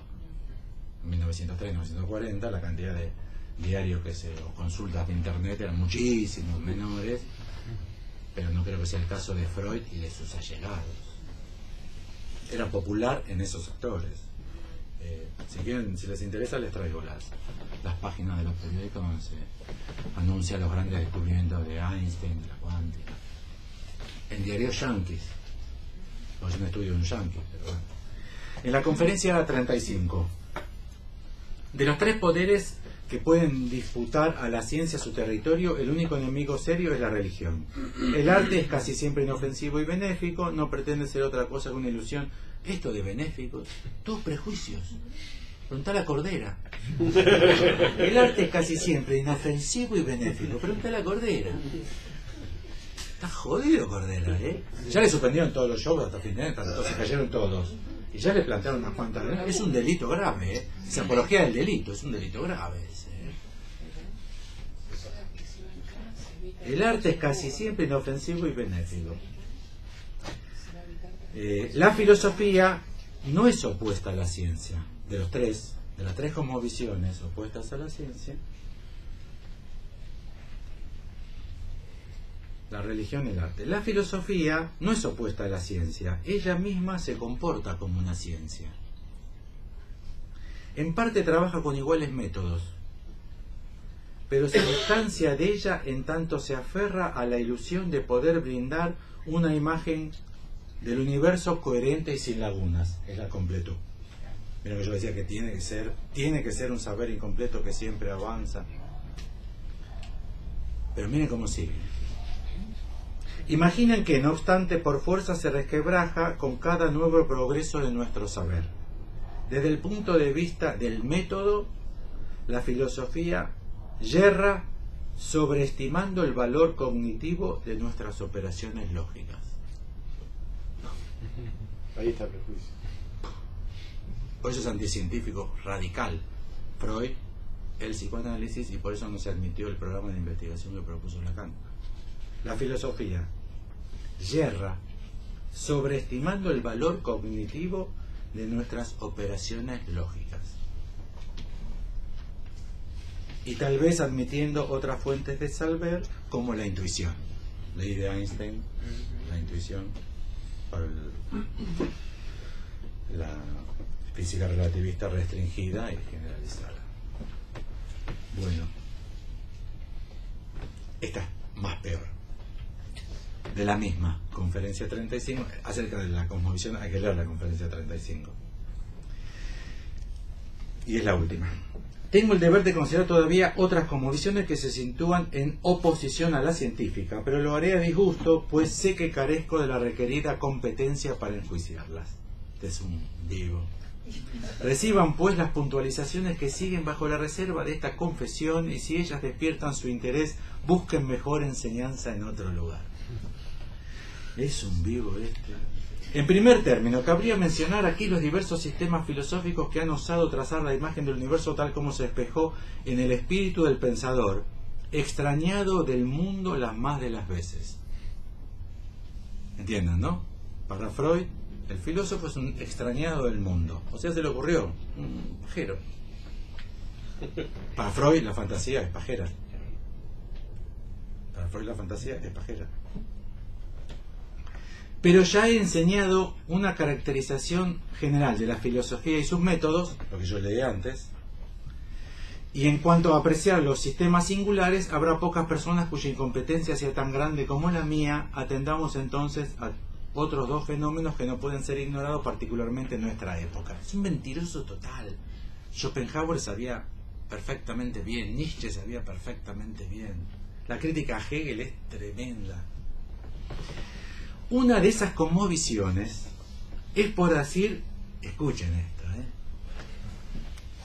una de esas cosmovisiones es, por así decir, un correlato del anarquismo político. O sea, hay anarquismo político, la cosmovisión que él va a criticar es un correlato del anarquismo político. Conferencia 35 en 1926, 27, 28. O sea, el anarquismo, los tanos estaban metabomba. Muchos estaban acá, pero los que quedaron allá estaban metabomba a lo loco. No está hablando de cualquier cosa, digo, con anarquismo político. Los tanos estaban metabomba mal, Una de esas cosmovisiones es, por así decir, un correlato del anarquismo político. ¿Acaso una irradiación de él? O sea, es una filosofía que surge del anarquismo político. Es cierto que nihilistas intelectuales de este tipo ya existieron antes. Ya hubo anarquistas antes. Freud los caracteriza como nihilistas intelectuales. Es un tipo inteligente.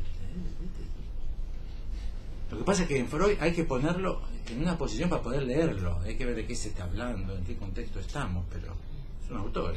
Es cierto que nihilistas intelectuales de este tipo ya existieron antes, pero en el presente parece habérsele subido a la cabeza la teoría de la relatividad de la física moderna. ¿Entienden lo que estás diciendo, no? No sé si entendieron, yo no les creo a ustedes. Que la física relativista moderna es nihilismo intelectual. ¿Entienden por qué, no? Pues ya no sabemos qué es tiempo, espacio, masa y energía. Como anarquismo político. Es lo contrario del libro de Tassi, que era el que decía cómo la matemática mueve a la filosofía. Es que son todas ciertas. Eso es lo que pasa. Todas esas perspectivas son ciertas. Por eso voy a proponer en el que viene un curso anual, porque este problema, ciencia y psicoanálisis, que es ciencia, que es psicoanálisis, ciencia y psicoanálisis, hay que encarar la enseñanza de Lacan al menos seguro como las facetas de un cristal. En una perspectiva la filosofía empuja a la ciencia y a la matemática, en otra faceta es la matemática la que empuja, y lo puedes verificar con ejemplos muy contundentes, etcétera, etcétera, etcétera. Bueno, sigamos porque una de esas convulsiones es, por así decir, un correlato del anarquismo político. ¿Acaso una irradiación de él? Es cierto que nihilistas intelectuales de este tipo ya existieron antes, pero en el presente parece habérsele subido a la cabeza la teoría de la relatividad de la física moderna. Sin duda parten de la ciencia, pero se las ingenian para empujarla a su autosupresión, al suicidio. Le imponen la tarea de quitarse de en medio de ella mediante la refutación de sus pretensiones. Con alta frecuencia se tiene la impresión de que ese nihilismo no es más que una postura temporaria que se mantiene hasta el cumplimiento de esa tarea. Eliminada la ciencia, se puede difundir por el espacio así despejado alguna clase de misticismo o de nuevo la vieja cosmovisión religiosa. De acuerdo con la doctrina anarquista, no existe absolutamente ninguna verdad, ningún conocimiento cierto sobre el mundo exterior. Es un conservadurismo. Total.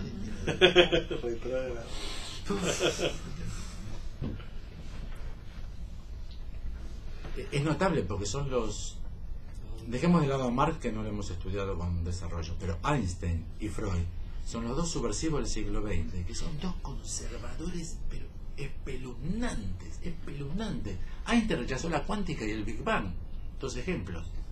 No me digan que también hizo lo que hizo, porque justamente lo podemos decir que que es un conservador porque hizo lo que hizo. Si mi mamá rechaza el Big Bang, mi mamá no es conservadora, mi mamá rechaza el Big Bang, cree que es un perfume o una crema para depilarse, pero que él lo rechace. Es muy interesante pensarlo para pensar si Freud no le pasó lo mismo. ¿Entiendes? Si Freud no descubrió y ahí reculó, como hizo Einstein, que se pasó 30 años, la segunda tópica, se pasó 30 años para mentir lo que descubrió. La parte más subversiva de lo que descubrió. Vos sabés que Heidegger también le reprocha a Kant haber retrocedido en relación a la imaginación trascendental. ¿En serio? Sí. En la crítica a la razón pura. Y él da un paso más, digamos, sobre la crítica a la razón pura. Pero es el mismo mecanismo, digamos, de retroceso. Del genio innovador. Exacto. El retroceso nuestro. O sea, ni siquiera retroceso, porque tampoco dimos el paso hacia adelante. O sea, entonces una nube de pelo no hacemos nada de nada. Bueno. Eliminada la ciencia, se puede difundir por el espacio así despejado alguna clase de misticismo o de nuevo la vieja cosmovisión religiosa. De acuerdo con la doctrina anarquista, no existe absolutamente ninguna verdad, ningún conocimiento cierto sobre el mundo exterior. Lo que hacemos pasar por verdad científica no es más que el producto de nuestras propias necesidades, tal como por fuerza se manifiestan bajo las cambiantes condiciones exteriores, va a decir, es también una ilusión. O sea, no pasa la prueba de Kuhn. Freud no pasa la prueba de Kuhn, o sea, no tiene ni idea de lo que uno después de leer Kuhn dice, es obvio. Lo que dice Kuhn es obvio. En el fondo, no hallamos sino lo que nos hace falta, solo vemos lo que queremos ver, y no podemos hacer otra cosa, puesto que no existe el criterio de verdad, la concordancia con el mundo exterior. O sea, Freud trabaja con adequatio res ad intellectum. Y no podemos hacer... Esto es conferencia 35, es el último Freud. Es el último Freud. Es el posta, porque todo el mundo practica la pulsión de muerte, es el posta.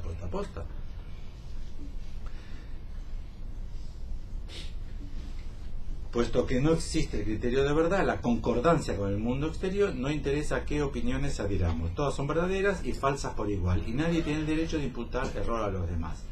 Para un espíritu de orientación epistemológica, está muy trabajado el epistemológico en Freud, muy trabajado. Para un espíritu de orientación epistemológica podría resultar tentador pesquisar los caminos y los sofismas por los cuales los anarquistas consiguen amañarse tales conclusiones finales. Forzosamente se chocaría en ese intento con situaciones parecidas a las que derivan el consabido ejemplo: un cretense dice, todos los cretenses son mentirosos. ¿Entienden lo que está haciendo? Está rechazando la paradoja de Epimenides, que no se resuelve con una birra y una línea, con una línea de cocaína ya sabemos que se resuelve que el payaso Plin Plin tiene la misma música que los cumpleaños. Con un porro. ¿Vieron? Con un porro era. Con un porro. Tiempo de Valientes, una gran película argentina. ¿Entienden lo que está diciendo Freud? De la paradoja lógica de Epimenides, que de vuelta, no sé si para ustedes es un problema o no, se han escrito papers para resolverlos, lógicos de segunda mitad del siglo XX, entre ellos, si les interesa, eso les puede pasar. ¿Entienden lo que está diciendo? Es pura paja mental.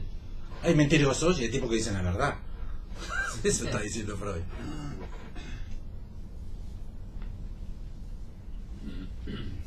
Pero yo no tengo ni ganas ni aptitudes para internarme más a fondo en esto.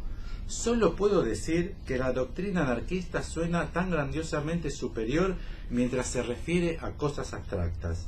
Fracasa al primer paso en la vida práctica. Bueno, y la última, de psicoanálisis y telepatía, 1921.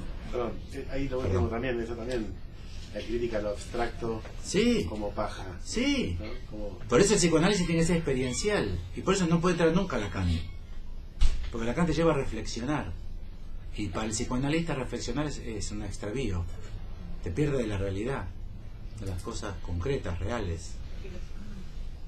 Por eso entiende así inercia como entiende Freud, a la aristotélica, porque ya con Newton se te matematizó. O sea, Freud no puede acceder a Galileo y a Newton, porque son experimentos mentales y es matematizado. Es abstracto.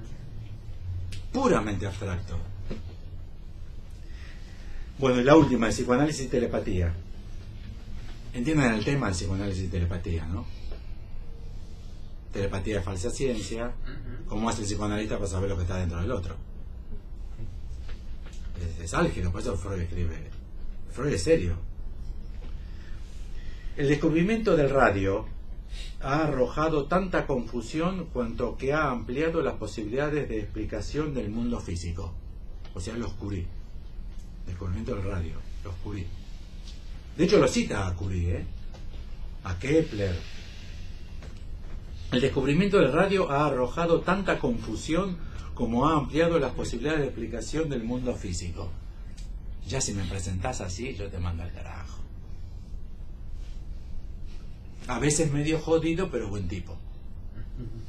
A mí me gustaría que digan, buen tipo, a veces medio jodido. El descubrimiento del radio ha arrojado tanta confusión cuanto ha ampliado las posibilidades de explicación del mundo físico.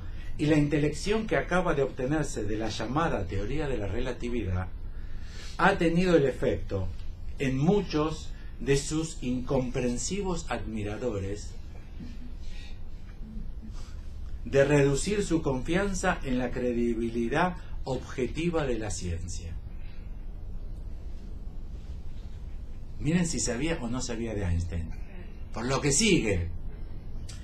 Recuérdese que el propio Einstein no hace mucho, 2 meses, 3 meses, tuvo ocasión de protestar contra semejante malentendido. Einstein cuántica. No puedo creer que no exista la luna cuando no la veo.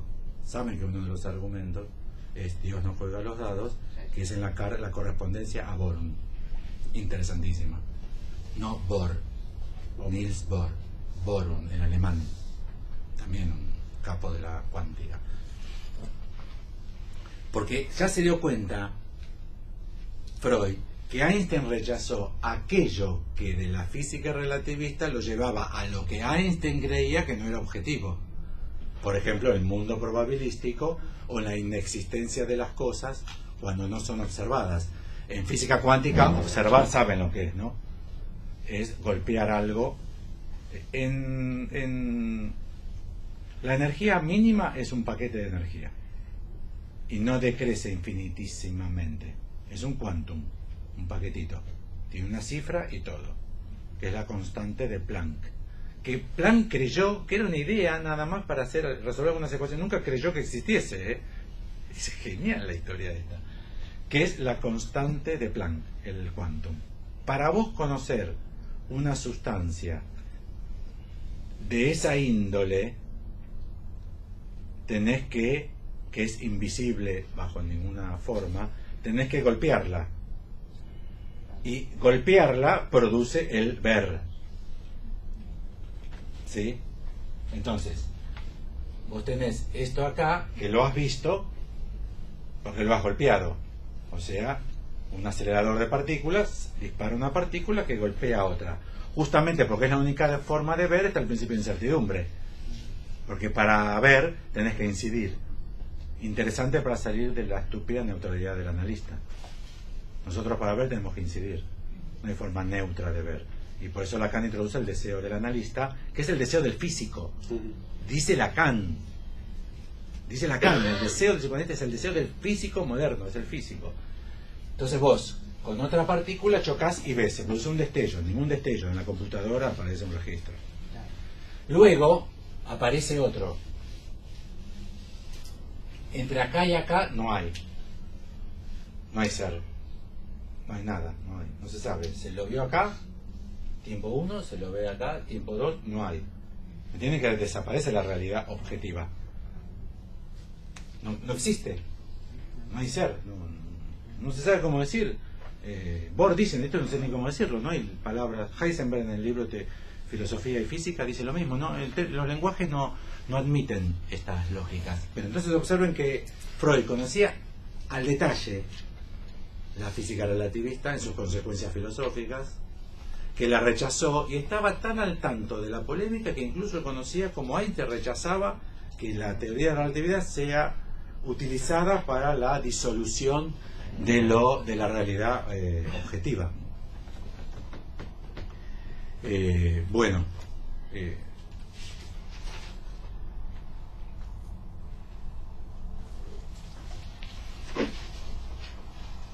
Otro capítulo interesantísimo con Freud sería entrar al uso por parte de Freud de la entropía que Freud utiliza entropía. Dice que en los viejos se verifica una entropía. Qué lindo. Dice así, análisis terminable e interminable. En gente de edad muy avanzada, a esto uno lo halla explicable por la llamada fuerza de la costumbre, el agotamiento de la capacidad receptiva, una suerte de entropía psíquica. Muy inercia, Hay que estudiarlo. Parece que sí. Sí, sí, sí. Pero es llamativo que ya a veces utilice inercia y a veces, como dice Lacan, no era ningún boludo. Freud pone lo que quiere poner, es algo pensado, es algo articulado a su teoría. Pero entonces lo que me parece que resta para nosotros como interesante, a mí me parece interesante porque me he abocado al estudio de estas cosas. Yo soy, en el sentido de Boris Groys, soy un filósofo. Soy filósofo. No sofista, o sea, yo no propongo ninguna verdad. La definición de Boris Groys en Introducción a la Antifilosofía de filósofo es un tipo común de la calle que observa la fórmula sobre la verdad y la revisa, las contrasta. Esa es la definición de filósofo. El filósofo moderno, de Marx para acá, dice Boris Groys, en realidad es un sofista, pero ya es antifilósofo, porque es un tipo que propone una verdad, pero no de arranque, sino de arriba. Son sistemas que te dicen, después de la revolución va a venir esto. Ya saben lo que va a suceder después, son las verdades, los resultados. Entonces, a mí esto me resulta interesante. Entonces yo lo estudio y yo me alimento de estas cosas por mi gusto personal, por mi ecuación, por mi anarquismo político. Antes era Trotsko, ahora soy anarquista, estoy mareado. ¿Qué soy? Un paciente mío, un nene, le decía a la mamá, mamá, ¿yo qué quiero? Yo le pregunto a ustedes, ¿yo qué soy? Trotsko, anarquista. Pero el asunto es así. Si la pulsión no funciona como funciona, por la inercia, ya que Freud se equivocó y eso no es inercia, o sea, ya la física, desde la clásica, Newton, 300 años para acá, no trabaja así como inercia, o sea, en la realidad física no existe esa inercia, la de Freud, la del lugar natural, cada cosa permanece en su lugar natural. Entonces, ¿por qué la fijación? ¿Entienden, no? ¿Por qué el goce funciona como goce? Hay que buscar otro tipo de lógica para dar cuenta de ello, ya que si no, operaremos y consideraremos a partir de un prejuicio epistemológico, y es confundir una teoría imaginaria con la ciencia. Incluso, quizá haya que estudiar otro tipo de ciencias. Quizás, por ejemplo, si es inercial, en el sentido de Freud, la compulsión a la repetición, quizás sea otra la lógica que nos provee Lacan con el automatismo de repetición, que es lo que es un sistema automático, ¿no? Apretás el botón del baño, del inodoro, del depósito del inodoro. Eso levanta la salida del agua. Si apretás un poquito, sale poquito. Si apretás mucho, sale mucho. Si apretás mucho y sale mucho, se vacía el depósito. Va todo para arriba. Pero como se vacía el depósito y no hay más agua... Una vez arreglaron... Cagan, por lo menos, porque ustedes se cagan así. Yo no sé ni siquiera si cagan. Coger ya sé que no cogen, porque yo cuando hablo de coger, todos hacen los pelotudos. Ni se masturban tampoco. Cuando yo no sé hacer la paja, también se hacen todos los boludos. Pero cagar. Bueno, si cagan, entonces ustedes saben que el dispositivo es tal que cuando se acaba el agua del depósito, por gravedad, la goma que frena la salida vuelve a caer. Al volver a caer lo cierra y vuelve a acumular agua. ¿Sí? Todo eso es un automático. Hay muchos otros automáticos. Está el automático del tanque de agua, que hace que con un flotante, un flotador, entre o no entre agua. Son automáticos. O sea, circuitos armados en función de una idea esto no es ninguna experiencia, es en función de una idea, que hacen que el circuito se repita, pero es por automatismo.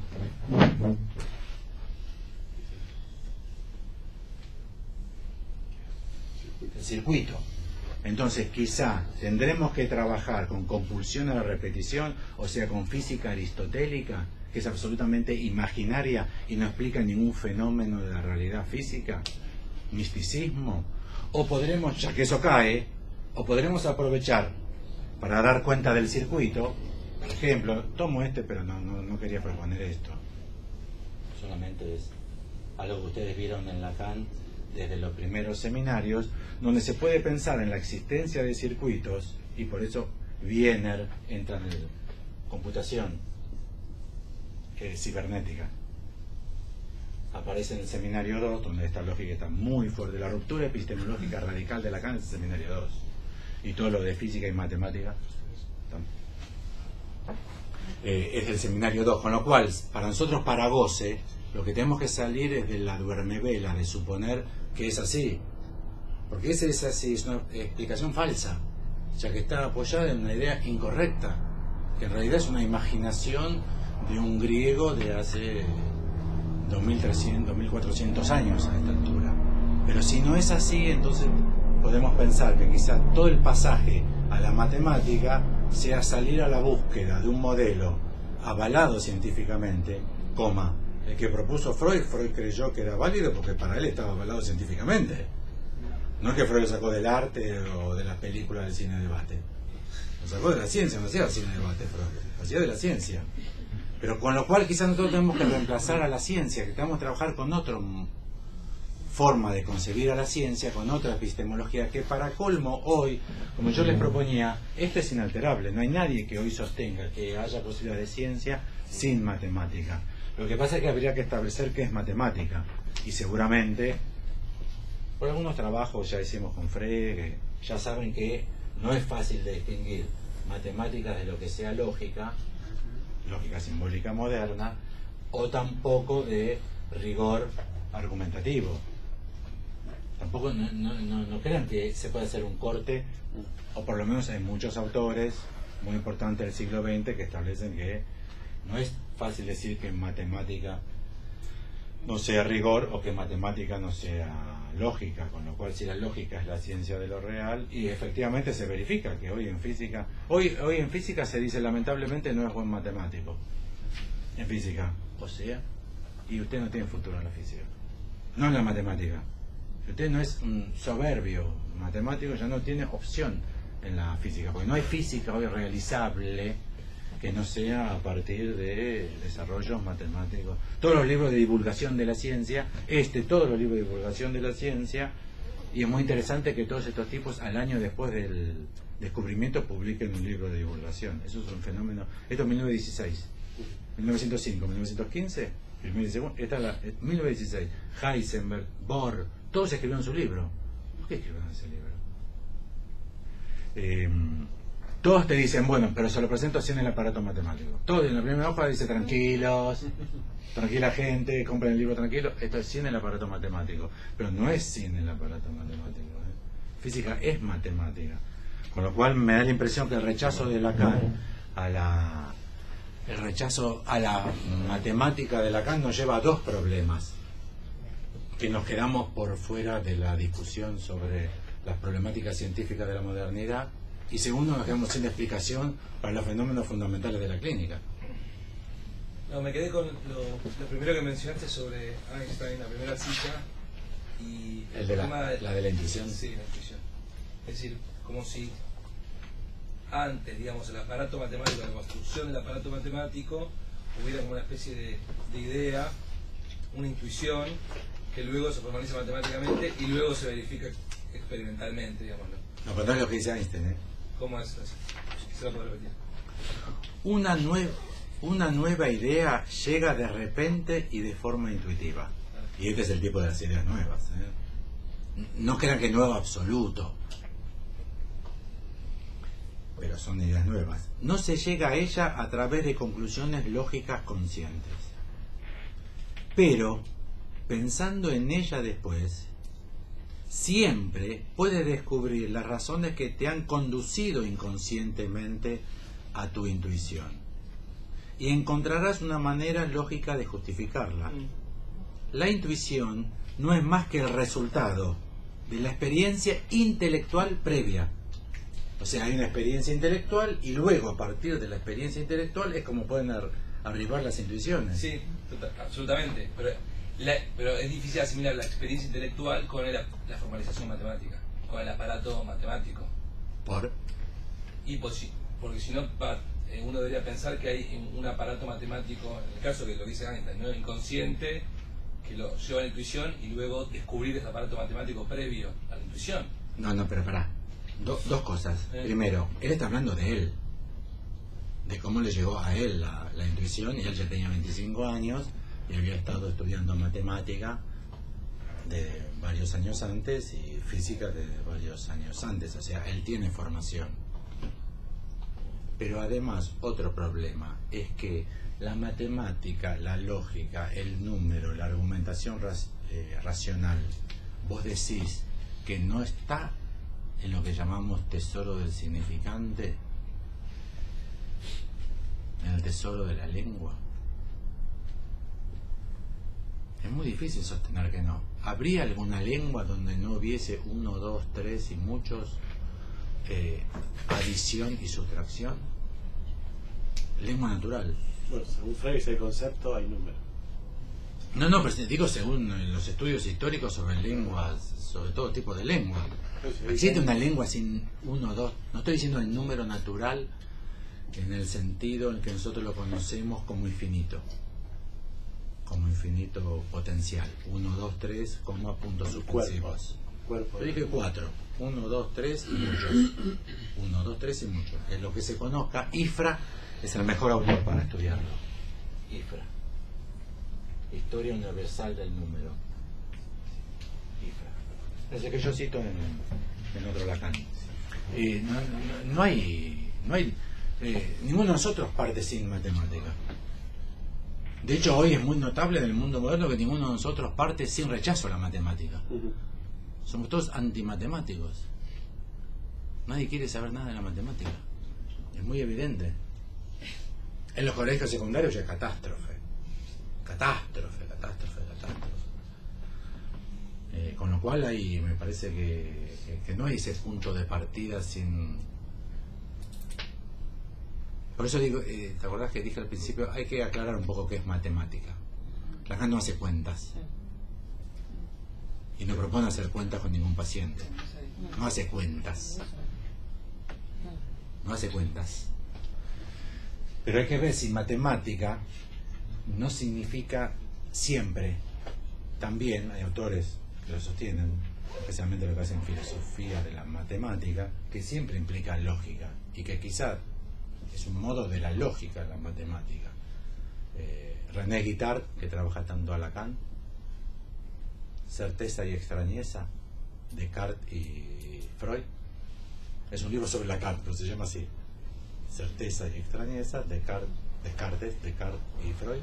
Lo que propone que el argumento fundamental de Lacan, que los matemáticos deberían conocer, ya que Lacan, según René Guittard, no propone ningún avance que los matemáticos deberían estudiar, es que la matemática consiste fundamentalmente en un rigor de escritura y de lectura.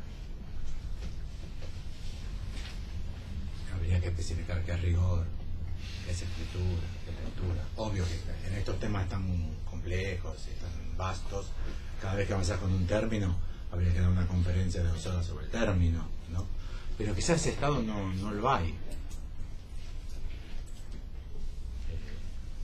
Incluso habría que ver si los pacientes con los que uno ve qué nivel de lógica manejan, si bivalente, si trivalente. Quizás con algunos haya que decirle, pero ¿usted cree que todo es verdadero o falso? ¿No? Discurso amo puede. Por ejemplo, quizás se manifiesta el discurso amo en el sostenimiento de una lógica, y los lógicos ya saben que no se puede resolver los problemas lógicos trabajando con una lógica bivalente. Incluso hay lógicas para consistentes. Bueno, obvio. multivalentes, pero además hay lógicas paraconsistentes, o sea que tienen que admitir en su propio desarrollo contradicciones, pero porque son requeridas en la lógica, las contradicciones adentro, no abortar porque llegaste a contradicción. Un autor, Newton Acosta, el brasileño, que trabajó mucho con lacanianos, entonces algún paper se consigue en internet sobre el valor, pero hay en nuestras vidas vidas sin lógica, eso no está en el lenguaje. El sujeto divide entre saber y verdad. Esa división no es matemática en este sentido de matemática. No digo que sí, pero digo, me parece que Lacan nos invita a pensarlo. Y que tenemos que pensarlo porque el sistema de Freud no se sostiene. Está sostenido en mitos pseudocientíficos que son verdaderas. Es increíble, yo no sé cómo. Dale. El principio de constancia, que vos lo dijiste, pero ¿dónde? De Fechner. Fechner. De Fechner. Como principio de placer. De Fechner. Sí. Me parece que sí. Sí. Y lo que más nos interesa es la lógica que hay por detrás. Sí, sí. Que para Freud es una propiedad de la sustancia viva, es que como sustancia quiere volver a su estado natural, que es el de reposo, que son todas ideas. Y otra pregunta, si la teoría, si no funciona como una metateoría, lo aristotélico.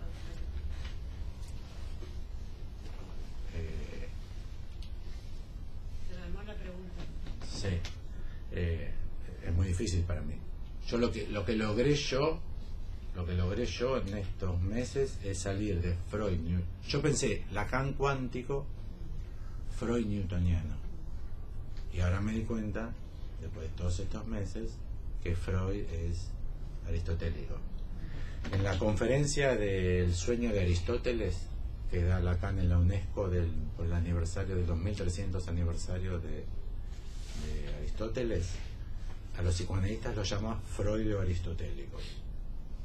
Yo pensé que era una crítica a los psicoanalistas, pero quizás no. Freud dice que creen en la pulsión. Los Freud o aristotélicos creen en la pulsión. Ahora, si es meta o es teoría, mi impresión es que es la teoría de Freud confundida y designada bajo la forma de ciencia clásica. O sea que Freud confunde física antigua con física clásica, con Newton. Lo que me queda pendiente es ver el estatuto con el que Freud utiliza entropía. Y yo tengo una hipótesis que es que Freud no es tanto con la mecánica que lo está pensando, sino con los circuitos eléctricos, no los circuitos tipo computación, sino con la cuestión de corriente continua, corriente alterna. Porque en un circuito con corriente continua, que es como las pilas, vos tenés siempre cierta constancia de la tensión. Y en cambio cuando tenés alterna, es que van las ondas, la tensión va variando. Entonces, mi apuesta es que habría que revisar, por ejemplo, en el proyecto, yo siempre tengo esa sospecha de que ahí, cuando él habla de energía, porque hay energía mecánica, pero hay energía del circuito, hay energía eléctrica. O sea, en vez de newtoniano, yo pondría, digamos, apostaría por ahora a gaussiano, en el sentido Claro. de Gauss. Claro, pero mi dificultad son las citas. O sea, yo trabajo con citas. O sea, después está la interpretación de las citas, pero yo siempre vieron que parto de un conjunto y para colmo siempre muy numeroso de citas para establecer que esto en Freud está. Lo que yo digo en Freud está. Aclaré que es amor rortu, pero traje del proyecto hasta más allá 8 citas. Yo tengo 11 acá, taché muchas por la hora. Y lo de gaussiano habría que establecer las citas y ver si es teórico o si es metateórico. O sea, si no lo dijo explícitamente, pero es válido igual interpretarlo. Pero habría que justificarlo. Lo que digo es que, por ejemplo, la ley de inercia, ¿cómo se traduce en circuitos eléctricos? Está bien, no, es que yo no. está. Por eso digo. Está bien, pero por eso esas citas. Claro, iban yo no digo que no razonando, haya algún circuito para darle otro valor a lo que Freud y dijo. de hecho lo neuronal son circuitos. Sí, pero no es como le dice Freud. O sea, uno podría decir, pero lo que está tácito en Freud es sello. Está bien, yo no sé lo que está tácito. Pero lo que habría que hacer es un cotejo de citas, porque si no, me da la impresión que siempre habría una forma de llevar a Freud. O sea, como dice Lacan, y esto es porque su hija es muda. ¿Leyeron El médico a palos de Molière? Está buenísimo, se lo recomiendo por el fin de semana. Que es el ejemplo que Lacan dice. ¿Y por qué? ¿Lo leyeron? Le preguntan, es un falso médico. Está ahí, circunstancia muy simpática, es muy simpático. Y entonces el señor importante le dice, ¿y mi hija por qué está muda? Porque no habla. O sea, siempre uno le puede dar esa vuelta discursiva, que es la crítica de Freud a los psicoanalistas. O sea, uno siempre puede decir. Pero el asunto es, ¿qué creía el propio Freud que decía con lo que decía? Porque para mí es muy importante, porque yo lo encuentro en los psicoanalistas. Para mí los psicoanalistas utilizan goce en el sentido de la inercia natural de Aristóteles. Por eso para mí es importante, porque me parece que ni lo critico a Freud ni lo salvo a Freud, pero me da de por qué los psicoanalistas dicen del goce lo que dicen. Por ejemplo, que es incurable. ¿Por qué el goce sería incurable? Convivir. ¿Eh? Es algo con lo que hay que convivir. Convivir, amigarse, viste, como el hijo de puta del vecino, que vos le dices, bueno, te tocó hasta que no venda. No, este viejo de mierda que va a venderse hace 80 años que vive ahí con esos 100 perros y me tira las cacas arriba de mí. Es con lo que hay que convivir. Pero ¿de dónde sacamos que no cambia? ¿De nuestra experiencia clínica? ¿Qué experiencia clínica de que no cambia? El goce. ¿Es de eso que habla Lacan? Mi impresión es que estas cosas a mí me reportan por qué los psicoanalistas piensan lo que piensan. Y yo digo porque son psicoanalistas. O sea que la doctrina psicoanalista efectivamente lo provee. Ahora, me parece que es la de Freud, que en Lacan encontramos otra cosa. El bucle S1, S2 me parece que es otra cosa. La noción de estructura. Esto trabajado como estructura, eso es otra. Sí, tal vez sea otro psicoanálisis. Digo, si la llevamos.